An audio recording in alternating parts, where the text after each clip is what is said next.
Assalamualaikum warahmatullahi wabarakatuh. Jumpa lagi sahabat-sahabat menutrisi semua dalam After Sahur edisi ke-20 ya. Tanpa terasa ya, tahu-tahu udah ke-20, berarti sudah hari ke-20 juga kita saum. Berarti sudah tinggal sepertiga terakhir saja ya. Kali ini saya ingin membahas sebuah ayat yang mungkin agak janggal gitu ya, bukan janggal sih ya, kalau sekilas kita melihat kayak berbeda sendiri ya. Kalau kita lihat ayat-ayat tentang saum Ramadan, tentang Ramadan itu ada di surat Al-Baqarah ayat 183 sampai 187 ya. Tapi di ayat 186 ya misalnya ya, kita melihat ayat ini sama sekali nggak bicara soal saum, nggak bicara sama sekali soal hal-hal seputar yang secara khusus seputar Ramadan. Ayat ini di ayat ini Allah Subhanahu wa taala berfirman, A'udzubillahi minasyaitonirrajim. Fa idza sa'alaka ibadi anni fa inni qarib ya. Ujibu da'watid da'i idza da'an. Falyastajibu li wal yu'minu bi la'allahum yarshudun ya. Jadi kita lihat bagian awalnya saja ya. Mungkin dalam episode ini kita bahas bagian awalnya saja. Wa idza sa'alaka ibadi anni fa inni qarib ya. Jadi kalau hambaku bertanya kepada tentang aku, maka aku dekat ya. Nah, sebagian ulama menjelaskan bahwa ini sebenarnya struktur kalimatnya agak-agak janggal gitu ya, agak-agak lain sendiri ya, karena ayat ini mengatakan kalau hambaku bertanya tentang aku ya, bertanya kepadaku tentang aku ya, artinya ini kan ayat turun kepada Rasulullah SAW ya. Jadi Allah mengatakan pada Rasulullah SAW, kalau nanti hambaku ada yang nanya tentang aku ya, harusnya logikanya lanjutan kalimatnya adalah, kalau hambaku bertanya kepadaku tentang aku, maka jawablah bahwa aku dekat, ya, gitu ya. Harusnya begitu ya. Maka jawablah, gitu ya. Kan ini perintah, gitu ya. Allah Subhanahu Wa Taala memerintahkan kepada Rasulullah SAW, kalau ada yang nanya, jawabnya begini, ya.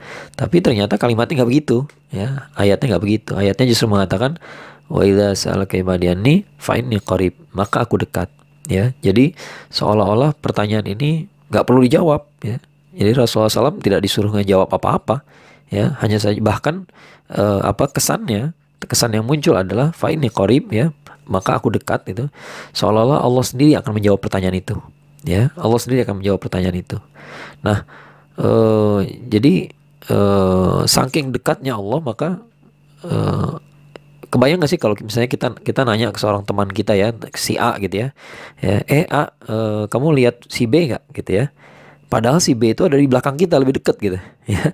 Ya jadi sebenarnya si A itu ya nggak perlu ngejawab, karena si B-nya udah ada di belakang kita, siap menjawab gitu ya. Dan dia mendengar pertanyaan itu gitu ya. Jadi si B itu dengar bahwa kita ini nyariin dia gitu ya. Jadi dia akan menjawab sendiri ya. Fa inni qarib ya.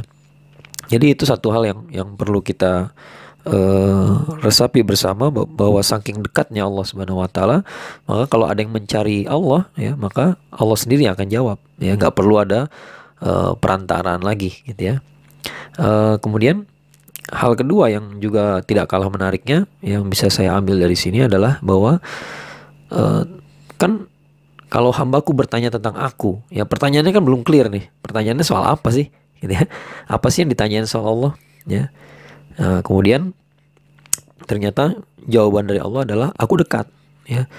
Jadi untuk semua pertanyaan itu jawabannya adalah aku dekat ya. Ini saya langsung teringat pada sebuah pernyataan dari Buya Hamka ya, yang kurang lebihnya beliau mengatakan bahwa membuktikan keberadaan Tuhan itu suatu hal yang aneh sebenarnya. Kenapa? Karena saking jelasnya sampai kita bingung mau jelasin gimana caranya gitu ya. Bingung juga mau ngejelasinnya gimana gitu ya. Kok udah terlalu jelas, penjelasan apa lagi yang dibutuhkan gitu ya. Itu kayak ada yang bertanya apakah gedung itu besar, padahal gedungnya di depan mata gitu ya. Mau ngejelasin gimana ya gitu ya. Tahu dari mana kamu gedung itu besar? Lah, gedungnya di depan gitu ya. Jadi kurang jelas gimana lagi gitu ya. Nah, jadi sebenarnya kalau menurut Buya Hamka, pertanyaan apa, kalau orang mencari-cari Tuhan itu sebenarnya suatu hal yang aneh gitu. Oke lah, ya, Allah itu memang tidak bisa kita lihat dengan mata kepala kita, tapi keberadaan Allah itu sangat jelas, ya, sangat jelas. Pembuktiannya sederhana saja, ya, apa, segala hal yang kita lihat ini ada keteraturannya, ya, ada keteraturan. Ini bukan sesuatu yang muncul begitu saja, gitu ya. Kita ngelempar batu bata, ya, seenaknya saja nggak akan jadi dinding, ya, nggak bakal jadi dinding. Tembok, apalagi temboknya kena dicat segala macam gitu ya, nggak mungkin, ya, dengan kolom-kolom betonnya itu nggak mungkin terjadi, ya, pasti ada yang membangun, ya. Nah, alam semesta ini juga begitu, ya. Sebenarnya pertanyaan ada nggak sih Allah itu sebenarnya apa, absurd gitu, pertanyaan seperti itu, gitu ya. Jadi Allah dekat itu adalah penjelasan yang sudah cukup, ya, bahwa Allah itu dekat, ya. Kadang-kadang orang bersikap seolah-olah kayak nggak kenal Allah gitu. Ya, kemarin saya baru dapat pertanyaan di sebuah forum, ya. Ada yang bertanya apakah Allah itu maha kuasa. Kalau maha kuasa, bisa nggak Allah memasukkan orang beriman ke neraka, lalu memasukkan orang kafir ke dalam surga? Nah, kalau kayak begitu, mana kemahadilan Allah? Ya, jadi ini orang bertanyanya dua kali gitu ya, dua lapis gitu ya. Apakah Allah maha kuasa? Kalau maha kuasa, maka dia simpulkan kalau maha kuasa berarti Allah berkuasa masukin orang beriman ke neraka, atau masukkan orang kafir ke surga, gitu ya. Ya, kalau pertanyaannya kuasa apa nggak kuasa, ya mau nggak mau kita jawab kuasa aja, bisa gitu ya. Itu suatu hal yang bisa dilakukan. Ya, tapi sebenarnya pertanyaan berikutnya dia sudah menjawab pertanyaan sebelumnya. Lalu di mana kemahadilan Allah? Nah, itu pertanyaan yang bagus. Ya, kenapa Allah nggak berbuat begitu walaupun kuasa? Ya, kalau ditanya bisa nggak Allah masukin orang beriman ke neraka semua, bisa. Ya, tapi kalau itu dilakukan, mana kemahadilan Allah, ya? Dan itu jadi absurd, ya. Kok Allah tidak jadi zalim, ya? Kalau Allah itu zalim, apa bedanya dengan makhluk yang lain? Apa bedanya dengan makhluk gitu ya? Ya, apa bedanya? Makhluk kan banyak yang tidak adil, banyak yang zalim, ya, banyak yang tidak bisa bersikap objektif, ya. Kenapa? Karena makhluk itu punya kepentingan, ya. Ya, misalnya seorang hakim, ya, dia nggak boleh menangani kasus kejahatan yang menimpa keluarganya sendiri. Kenapa? Karena dia nggak akan objektif. Ya, dia nggak bisa objektif. Nah, tapi Allah kan objektif. Allah tuh nggak punya kepentingan sama kita. Maka Allah tuh adil. Ya. Nah, sekarang jadi nggak masuk akal kalau Allah tuh adil. Kalau Allah tuh tidak adil. Ya. Nah, kemudian pertanyaannya lagi, pertanyaan awalnya juga menarik. Absurd gitu ya. Apakah Allah maha kuasa? Gitu ya. Allah maha kuasa. Nah, kalau maha kuasa, apakah berarti akan ngerjain apa aja? Ya, misalnya apakah Anda akan melakukan sesuatu hanya karena Anda bisa? Ya, kalau kayak gitu kan nggak usah kita tanya ke Allah deh, tanya ke diri sendiri aja, gitu. Bisa nggak Anda bunuh orang tua Anda? Bisa, ya, bisa. Tapi apakah akan Anda kerjakan? Oh, enggak dong. Saya kan bukan manusia biadab. Nah, Allah juga nggak biadab. Allah lebih adil daripada kita, lebih maha pengasih, maha penyayang. Nggak mungkin Allah berbuat kayak begitu. Ya, nggak mungkin orang beriman dimasukin ke neraka, orang kafir malah masuk ke surga. Nggak bisa begitu. Ya, ini kadang-kadang orang tuh aneh. Dia bertanya bisa nggak? Kalau bisa, kalau pertanyaannya bisa, ya bisa-bisa aja. Tapi apakah Allah mau berkehendak demikian? Ya, kan itu melanggar kemahadilannya. Ya, bukan berarti Allah tidak bisa apa ya, artinya tidak terikat pada suatu aturan gitu ya. Tapi ya Allah tuh bukan zat yang zalim, ya. Allah tuh maha adil, ya. Nggak mungkin dia berbuat sehina kayak begitu, ya.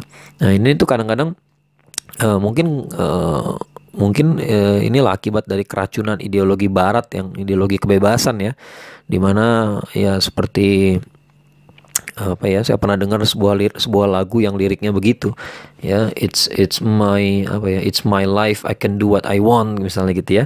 It's my life, I can do what I want. Nah, itu ideologinya liberal gitu, orang ideologi kebebasannya liberalisme gitu, ya. Jadi dia melakukan sesuatu, kenapa kamu berbuat begitu? Because I can, ya, because I can, ya. Padahal kalau manusia berbuat sesuatu hanya karena because I can, maka dia nggak jadi terhormat, dia jadi hina. Ya, misalnya dia pergi ke kampus pakai apa? Pakai celana pendek, pakai kaos oblong. Bisa nggak? Bisa. Ya, mungkin nggak bisa masuk kuliah, nggak bisa masuk kelas gitu ya. Mungkin diusir sama dosennya, atau bahkan diusir sama satpamnya gitu ya. Tapi bisa, ya, bisa kan? Ya, tapi dengan cara itu Anda menghinakan diri sendiri. Ya. Nah kalau kita aja nggak mungkin menghinakan diri sendiri, rasanya nggak mungkin kita menghinakan diri sendiri ya. Ya bisa nggak Anda buang air besar di lapangan basket? Bisa-bisa aja. Ya, ya. Tapi manusia macam apa yang berbuat kayak begitu? Hina kan? Ya. Jadi ketika orang sengaja melakukan sesuatu hanya karena because I can, ya, because they can, ya, yang kayak gitu nggak bukan orang yang mulia gitu ya. Apa? Ya apa justru orang seperti itu adalah orang yang nggak punya tujuan hidup, yang cuma cari sensasi aja gitu loh ya, yang sebenarnya ya norak gitu ya, norak gitu, berusaha mengeksersis atau mempraktekkan hak kebebasannya ya, tapi dengan cara-cara yang ya kehormatan orang nggak akan beri kehormatan kepada Anda gitu ya. Nah sekarang kalau Anda aja jadi hina dengan cara kayak begitu, Allah kan jadi hina juga dengan cara kayak gitu ya. Nah ini pertanyaan-pertanyaan yang kayak begini nih kayak seolah-olah kayak nggak pernah ketemu sama apa, kayak jauh dari Allah gitu ya, kayak seolah-olah dia baru kenal sama Allah atau bahkan belum kenal sama sekali gitu ya. Jadi bertanya-tanya hal-hal yang konyol-konyol gitu ya, yang kayak seolah-olah selama ini tuh nggak ada urusan dia tuh sama Allah, kayak nggak pernah dikasih sama Allah, kayak nggak pernah doanya terjawab sama sekali ya. Kadang-kadang manusia itu nggak adil gitu ya. Dia sering meminta dan kemudian sering dikabulkan, tapi sekalinya nggak dikabulkan ya, marahnya tuh kayak kecewanya tuh seolah-olah kayak Allah tuh nggak pernah ngasih apa-apa sama dia gitu ya. Nah manusia kadang-kadang begitu ya, sering bahkan seperti itu gitu ya. Dan mungkin yang bicara di podcast ini pun juga pernah bersikap seperti tidak adil seperti itu sama Allah gitu ya. Dan ya mudah-mudahan Allah menerima taubatnya. Tapi ya inilah manusia. Ya manusia itu emang gak adil gitu. Ya apa? Kita ini bersikap seolah-olah kita ini nggak pernah dekat sama Allah. Seolah-olah Allah tuh nggak pernah bersama kita. Gitu. Padahal Allah itu selalu bersama kita. Lalu kita lihat orang tua kita baik gitu ya. Coba dipikirkan siapa sih yang menempatkan kita di keluarga yang baik. Ya, kita bisa sekolah gitu ya. Kita bisa sekolah yang baik gitu ya. Kenapa? Karena nilainya bagus gitu kan. Nilai bagus itu kan karena lingkungan juga ya. Kalau kita berteman sama teman-teman yang nggak baik gimana? Nah, pertanyaannya siapa yang menempatkan kita di posisi itu? Ya, memastikan kita ini dapat lingkungan yang baik. Kan orang tua kita jagain juga tuh. Ya, orang tua kan selalu ngecek ya, ini anak mainnya sama siapa gitu ya, itu selalu dicek ya. Kenapa? Supaya lingkungan kita baik, supaya kita masa depannya baik ya. Tapi giliran kita posisinya udah baik, tiba-tiba kita merasa oh ini hasil jerih payah saya sendiri. Nah itu kan nggak adil ya, itu nggak adil ya. Nah teman-teman, jadi Allah tuh dekat dengan kita gitu ya. Kita tuh kalau mau kenal sama Allah, kalau kita bertanya-tanya soal Allah ya sebenarnya sih ya, kalau hati kita masih hidup, hati kita masih sensitif ya, hati masih hidup tuh artinya bisa merasa ya, bisa merasa sedih, bisa merasa bahagia gitu ya. Nggak jahat hati kita nih gitu ya. Nggak kita bukan orang yang senang kalau lihat orang lain menderita gitu misalnya gitu ya. Tapi kalau hati kita ini masih hidup ya, sebenarnya hati kita bisa ngejawab sendiri ya. Kita kenal kok sama Allah ya. Allah tuh bukan makhluk asing yang kita nggak kenal sama sekali. Allah tuh zat yang selalu bersama kita dari dulu ya, yang selalu menjaga kita ya, selalu memberikan rizki kepada kita. Semua yang kita terima ini dari Allah gitu ya. Nah teman-teman sekalian, coba direnungkan ya, kenapa ayat ini turun dalam rangkaian ayat-ayat tentang Ramadan ya. Kalau saya melihat ini adalah isyarat bahwa di Ramadan itu, di bulan Ramadan, maka kita ini lebih dekat lagi sama Allah ya. Awalnya aja udah dekat ya. Sekarang nih kita lebih dekat lagi. Dan kalau kita mau mendekat, maka kita akan lebih dekat lagi ya. Dan dia bicara soal, ayat ini bicara soal doa, karena sudah dekat, maka sampaikan apa yang mau disampaikan ya. Sekaranglah saatnya menyampaikan apa yang mau kita sampaikan selama ini. Apa sih yang mau diomongin sama Allah? Nah, kadang-kadang kita Ramadan ini sibuk dengan ibadah-ibadah yang sifatnya mungkin dengan tanda kutip ya, mekanistis gitu ya. Jadi kita nih saum seperti begitu, tarawih caranya begitu gitu ya. Kita lupa bahwa ini adalah masa-masa, adalah saat-saatnya dimana kita nih ngobrol sama Allah. Kalau udah deket ya, ini posisinya udah deket. Kita mau ngomong apa? Ya, masa nggak ngomong apa-apa? Masa sih nggak ada yang mau disampaikan? Jangan sampai nanti ada yang kita inginkan ternyata nggak dikasih, nggak diberikan, lalu kita ngomel-ngomel sendiri. Padahal kita emang nggak pernah minta gitu ke Allah ya. Kadang-kadang kita cuma pengen doang, lalu kita merasa kayak kita udah minta. Ya, pengen doang itu kan ya cuma kita pendam sendiri saja. Walaupun Allah tahu isi hati kita, ya. Tapi kan kalau apa ya, kalau hubungan didasarkan cinta tuh kadang-kadang kita pengen denger kata-katanya gitu ya, pengen denger nih mau minta apa sih gitu ya. Nah, cobalah kita perbaiki hubungan kita dengan Allah selama bulan Ramadan ini. Coba kita ngobrol benar-benar, ya, bicara betul-betul sama Allah, apa yang kita inginkan, apa yang kita butuhkan gitu ya.